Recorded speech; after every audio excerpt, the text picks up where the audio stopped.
we're going to install a winch wakeboard tower on this sea ray, and I'm just going to basically go through the steps involved with the installation and the tools that are required and some of the things that you need to watch for when you're doing the basic installation of these towers. These instructions that I'll be giving you are fairly general. Some of them are specific to the tower, but for the most part, most installs on wakeboard towers are pretty similar. The only difference being if the kind of mount that the tower comes with. Now, this winch wakeboard tower comes with an arched mount, and so it'll be a little bit different than the kind that are just the simple straight leg mount that you see in other types of wakeboard towers. The installation time itself is approximately 5 hours. Sometimes it can be 4 if you've got inside walls that are easy enough to gain access to. If you have upholstery over the sides of your walls, it's going to take a little bit more time. It could take up to 8 hours to do the install, or at least to do it correctly. A lot of times we've found that the biggest time constraint that we have on these boats is when we're trying to get into those sidewalls and gain access into there and then put our mounting plates inside. In any case, we'll go ahead and I will begin by showing you how it is that we determine what location that we put the wakeboard tower in. And on this particular boat, what we need to begin with is by first setting up the arch, and I'll show you that. I've gone ahead and laid out all the components that are involved in the installation, and I've also got the tools here that I'll need. They're basic tools. All we need is a drill, a good set of Allen wrenches. Try to get the best quality ones you can. On the tower legs, I've left them covered. I don't want to uncover them any sooner than I have to, just to avoid the possibility of getting a scratch in these legs. Now, like I said, it's not the end of the world if one of these legs gets a scratch, but it does mean that you're going to be involved in a little bit of work having to polish it out. Now, what I'm going to begin with first is setting up the arch. This is the arch right here.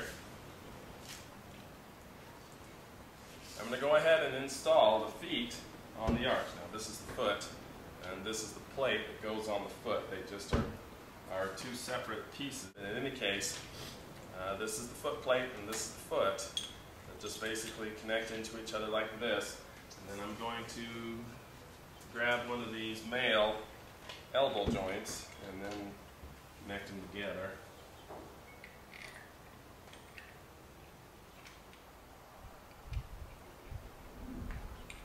The reason why I'm doing this is to make sure when I go ahead and lay it up against the side of the boat that I know exactly how wide the foot pattern is going to be. I need to know how wide the footprint is and exactly where it's going to wind up on the boat. So, alright, so just need this. Okay, and I'm just going to go ahead and just loosely put it together. I want to still be able to swivel the elbow, but I want to put it together enough to where it's not going to be too sloppy. And then I'll go ahead and install it on the one. Now there's 4 pins that make the connection to these elbow joints. They have a nice sharp tip to them that actually dives into the aluminum of these hip joints, making a very solid connection. Okay, so all I'm going to do at this point, because I really don't want to make that permanent connection just yet, I want to just go ahead and tighten it in just enough so that the thing doesn't come off when I go ahead and lay it up against the side of the boat.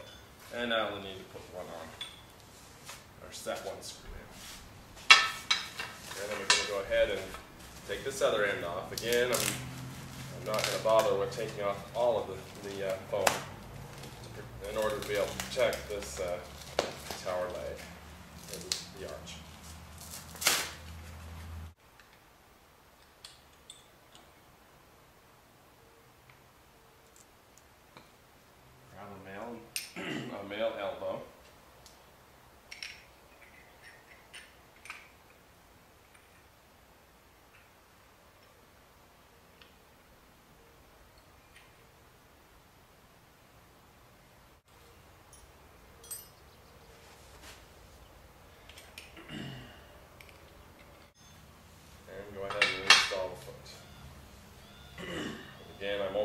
just put one of the set screws in, but I'm not going to seat it all the way.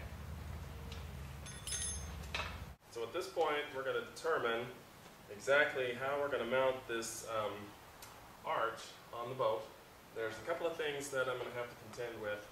One, this boat has a grab rail that is in kind of an ideal location for the foot to be mounted, so it's in the way. The other thing is that we do not want to be putting our flat foot on a rounded surface. So if we're going to put it down here, we want to put it on as flat of a surface as possible. So we're just going to find out when we go ahead and put this arch on the boat. So we're going to put this again so that the front section here, which is the longer section, winds up on the front of the boat. We're going to try to keep this covered up. I just assume not have to polish out a scratch. So, now the back has a real nice ledge to stick that, that foot.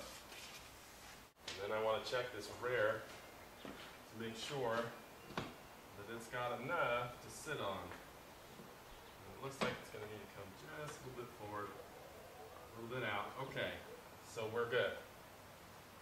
We'll just make the last few minutes adjustments.